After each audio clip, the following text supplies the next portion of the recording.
de-dollarization trend is accelerating, led by the BRICS countries. Brazil, Russia, India, China, and South Africa continue to move away from the US dollar. China and France just completed their first liquefied natural gas deal settled entirely in Chinese yuan. China and Brazil have reached a deal to trade in their own currencies, ditching the greenback as an intermediary. Meanwhile, Chinese President Xi Jinping recently met with Russia's President Vladimir Putin, with both vowing to significantly increase international trade in yuan instead of dollars. Both leaders advocating for the use of the yuan in settlements between Russia and Asian countries, Africa and Latin America, and calling for a new era and, quote, changes that the world hasn't seen in 100 years. Oh, Jesus. So the world's second largest economy and its largest energy exporter are together actively trying to dethrone the dollar. Now, the trend towards de-dollarization has hastened follows Russia's invasion of Ukraine and the weaponization of the US dollar through sanctions. In August, the BRICS nations will be discussing the development of a new reserve asset to rival the US dollar, as well as the possible addition of new members to the alliance, including Saudi Arabia and Iran. Now, China recently brokered a deal between Saudi Arabia and Iran to resume diplomatic ties. Meanwhile, Saudi Aramco is building a $10 billion oil refinery complex in China, adding further speculation that the end is nearing for the petrodollar. And of course, this is all happening as the state of the US financial system is looking increasingly unstable. Well, joining us to unpack these developments is Lynette Zhang, Chief Market Strategist at ITM Trading. Lynette has almost 5 decades of experience in the financial sector, including as an investment banker at Larsen Lehman and American Express. Lynette, very good to have you back with us.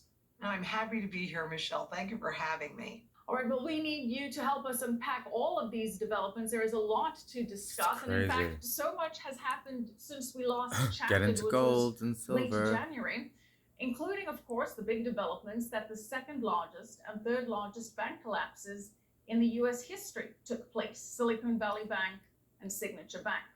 Now, federal regulators have been on Capitol Hill the last few days trying to explain exactly what happened to lawmakers. But why don't we get started with your take on exactly what happened with the collapse of SVB and Signature Bank? Well, they look, in the 90s, they allowed investment risk-taking banks to merge with deposit-taking banks. I haven't heard one person talk about removing that link anymore. They just talk about more regulation, and they talk about, bringing back Dodd-Frank, except that they only had 70% of it written, and that doesn't mean that it was actually put into service. So I think a lot of that is just a lot of jawboning. This is about bank profits. And when you see the fact that the head of SVB sat on the board at the San Francisco Fed, and then we are wondering why the regulators weren't in there more aggressive, well, I kind of think that we can see why that's true. And also the fact that he sold a whole bunch of stock shortly before SVB went down. But the level of leverage and that bailout. Now, they don't want you to think that it's a bailout because they say, taxpayer money wasn't used. And they keep talking about the DIF fund, which is the FDIC's fund to pay out depositor insurance. But there's only $128 billion in there.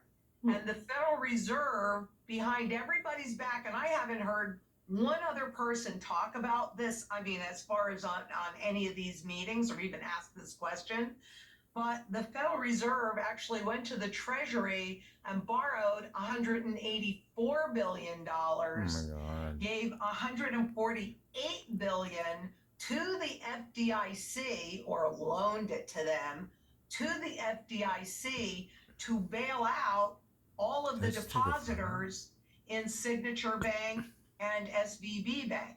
So in 2008, they bailed out the banks. But who did they bail out this time? The Fed. Venture capitalists and technocrats, technology Fucking companies. crazy. Who do they need to help them bring The out the feds, central bank the digital SEC, and the currencies? feds. Oh, they need venture capitalists and they need those technology companies. So Like as Silicon Valley is they a are it's a systemically technology important, bank tech. but there was no oversight on it. I mean, they've been dismantling Dodd-Frank and any oversight since Dodd-Frank was really written. And let us not forget that, what was it, 20 or 21, Yeah. we went into a no reserve requirement system. So the Right. banks, so that they have more to trade with, Oh because god. that's how they're generating so much of their income, Oh god.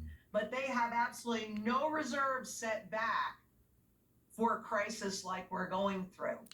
But so there's a lot in there. A lot in there, and you've just Jesus. given me just a lot just in that one first answer. That I want to circle back because I'm watching the CBDC angle very carefully. So you're saying that you think that there was an incentive to bail out Silicon Valley Bank intentionally Yes. because you believe that some of the players there may be important to the technological rollout of a potential central bank digital currency? Yeah. Yes, I did.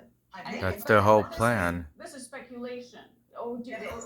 or is there any link of particular companies or people that were bailed out that are actively helping with some of the technological processes that perhaps are being looked at or laid down?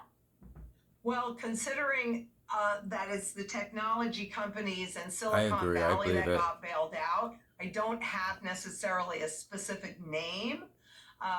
However, yes, I mean, it makes sense. It's It does.